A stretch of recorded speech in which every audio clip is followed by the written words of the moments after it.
అందరికీ నమస్కారం. కూటమికి సారథ్యం వహించి విజయం సాధించినటువంటి చంద్రబాబు నాయుడు గారికి, అదేవిధంగా జనసేన పార్టీ అధ్యక్షులు పవన్ కళ్యాణ్ గారికి, బీజేపీ అధ్యక్షురాలు పురంధరేశ్వరి గారికి శుభాకాంక్షలు తెలియజేస్తున్నా. ముఖ్యంగా పవన్ కళ్యాణ్ గారు సుదీర్ఘ నిరీక్షణ తర్వాత ఎమ్మెల్యే కావడం, మంచి విజయాన్ని అందుకున్నటువంటి పవన్ కళ్యాణ్ గారికి నా హృదయపూర్వక శుభాకాంక్షలు తెలియజేస్తున్నా. అదేవిధంగా గత 2 రోజుల నుంచి చూస్తూ ఉన్నాం, జగన్మోహన్ రెడ్డి గారిని ప్రజలు ఆదరించలేదు. అందుకనే ఆయనకి ఓటమి వచ్చింది.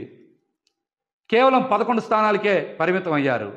భారీ మెజార్టీలు కూటమి అభ్యర్థులకి వచ్చాయని చాలామంది మళ్ళీ విష ప్రచారం, చెడు ప్రచారం చేస్తున్నారు. ఇందులో వాస్తవం లేదు.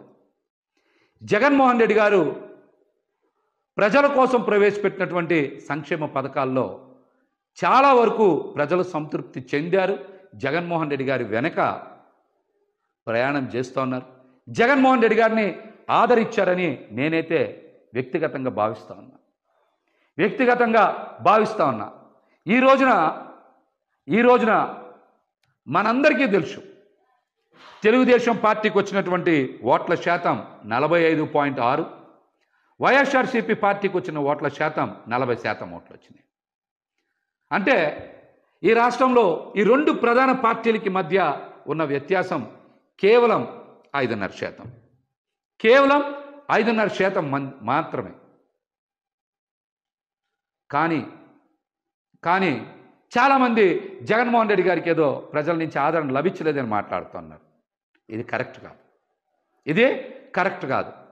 వైఎస్ఆర్సీపీ పార్టీ ఎలక్షనీరింగ్ చెయ్యకపోవడం వలన, నాయకుల మధ్య సమన్వయం లేకపోవడం వలన కేవలం 5,000 నుంచి 12-13,000 ఓట్ల వ్యత్యాసంతో 88 స్థానాల్ని కోల్పోయింది.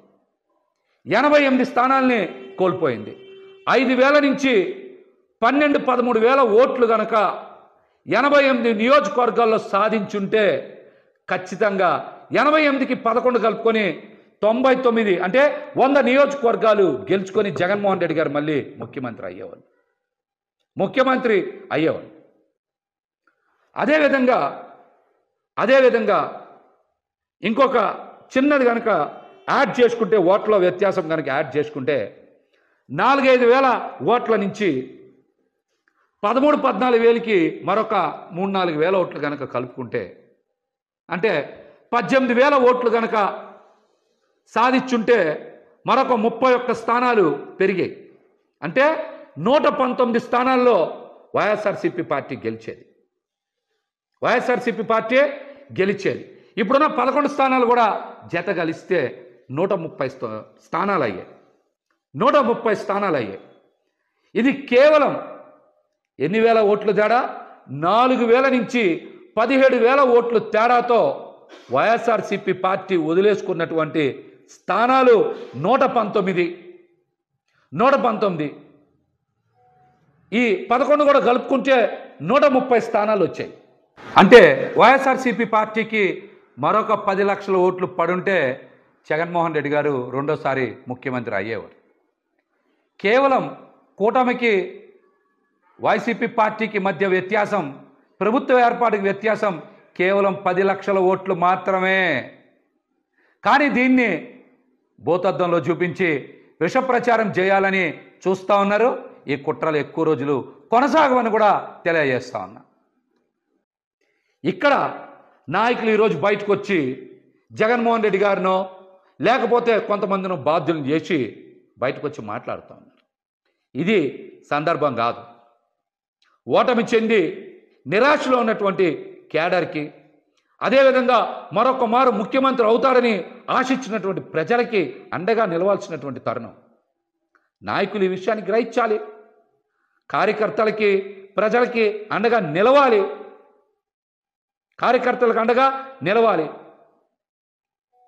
అద్భుతమైన ప్రచారం చేసి అన్ని వనరులు సమకూర్చిన తర్వాత కూడా ఓటమికి కారణం నాయకుల మధ్య సమన్వయం లేకపోవడం.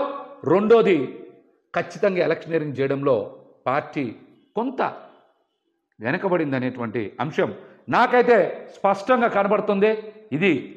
ఇది నా వ్యక్తిగత అభిప్రాయం. ఇదే నా వ్యక్తిగత అభిప్రాయం. ఎందుకు చెప్తున్నానంటే గత 2 రోజుల నుంచి 90,000 మెజార్టీలు వచ్చినాయి, సూపర్ మెజార్టీలు వచ్చినాయి, చరిత్రలో కనీవిని ఎరగని మెజార్టీలు వచ్చినాయి అంటున్నారు. 80,000 నుంచి 90,000 మెజార్టీ వచ్చింది ముగ్గురికే కదా.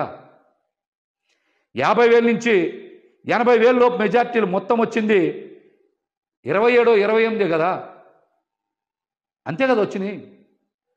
మిగతా అన్ని చోట్ల కూడా జగన్మోహన్ రెడ్డి గారికి అద్భుతంగా ప్రజలు ఆదరించారు.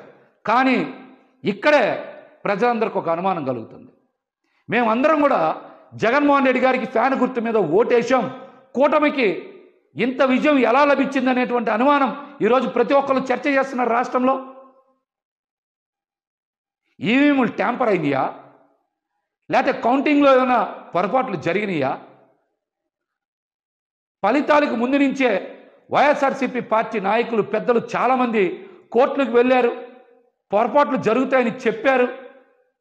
అవేమీ పరిగణలోకి తీసుకోకుండా ఈ రోజున ఫలితాలు బయటకు వచ్చినాయి. ఈ ఫలితాల మీద ప్రజలకు అనుమానం ఉంది. ఈవీఎంలు ట్యాంపరింగ్ జరిగాయేమనేటువంటి అనుమానం ప్రజల మధ్య విస్తృతంగా చర్చ జరుగుతుంది.